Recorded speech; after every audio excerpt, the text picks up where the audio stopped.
Bismillahirrahmanirrahim. Assalamualaikum warahmatullahi wabarakatuh. Hamdan wa syukran lillah, salatan wa salaman ala rasulillah, la hawla wa la quwata illa billah. Amma ba'du.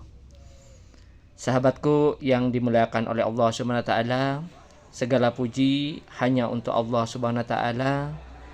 Selawat dan salam terlimpahkan bagi kekasih kita, panutan kita, Nabi akhirul zaman Muhammad sallallahu alaihi wasallam. Allahumma salli wa sallim alaihi.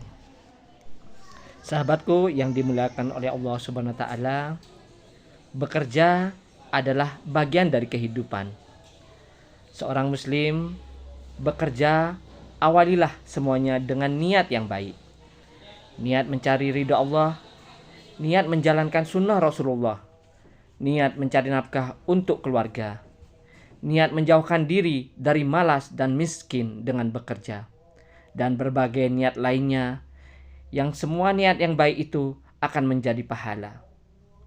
Maka untuk memantapkan sekaligus memberi semangat pada diri sebelum berangkat bekerja, beberapa keutamaan bekerja mencari nafkah untuk keluarga sebagaimana disebutkan dalam sejumlah hadis Nabi Muhammad SAW. Sahabatku yang dimuliakan oleh Allah SWT, 3 keutamaan bekerja bagi seorang muslim. Yang pertama, besarnya pahala memberi nafkah.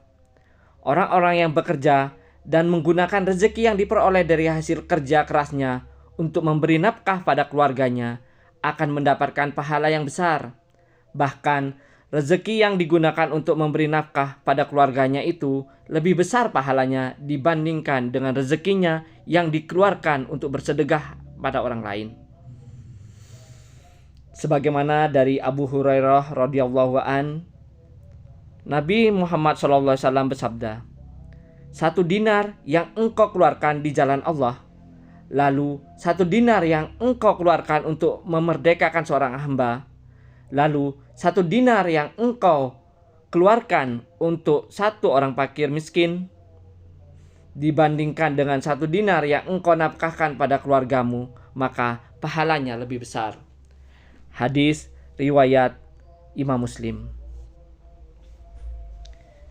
Kemudian yang kedua, orang yang bekerja sedang berjihad di jalan Allah.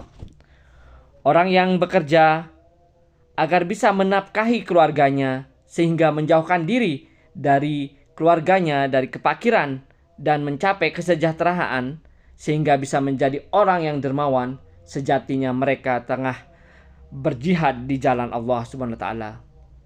Dari Abu Hurairah radhiyallahu an, ia berkata, pada saat kami bersama Rasulullah SAW, tiba-tiba muncul di hadapan kami seorang pemuda dari lembah.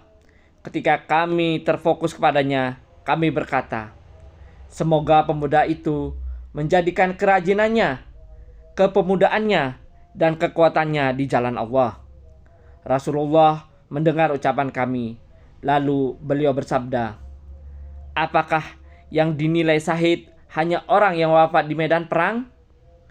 Barang siapa yang bekerja untuk kedua orang tuanya, maka dia di jalan Allah. Barang siapa yang bekerja untuk keluarganya, maka ia di jalan Allah. Barang siapa bekerja hanya untuk memperbanyak harta, maka dia di jalan syaitan. Sungguh mulianya orang yang bekerja untuk memenuhi kehidupan keluarganya.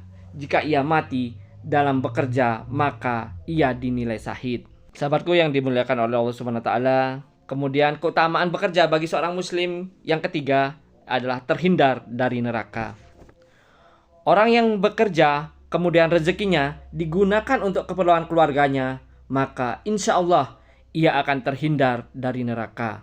Dari hadis Rasulullah SAW, barang siapa mengeluarkan hartanya untuk keperluan kedua anak perempuannya, kedua saudara perempuannya, atau kepada kedua orang kerabat perempuannya dengan mengharap pahala dari Allah, lalu Allah mencukupi mereka dengan karunia-Nya, maka amalan tersebut akan membentengi dirinya dari neraka.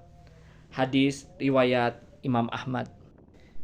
Sahabatku yang dimuliakan oleh Allah Subhanahu wa taala, bekerja diniatkan karena Allah, maka akan menjadi ladang ibadah kita, ladang pahala kita, dan ladang bekal kita di akhirat kelak. Semangat bekerja dalam bingkai kita, ke dalam ketakwaan kita kepada Allah Subhanahu wa taala. Sahabatku yang dimuliakan oleh Allah Subhanahu wa taala, demikian yang dapat kami sampaikan. Semoga yang sedikit ini dapat memberi inspirasi dan motivasi bagi kita untuk semangat bekerja dalam ibadah kita kepada Allah Subhanahu wa taala. Mohon maaf salah dan hilaf. Billahi taufiq wal hidayah. Wassalamualaikum warahmatullahi wabarakatuh.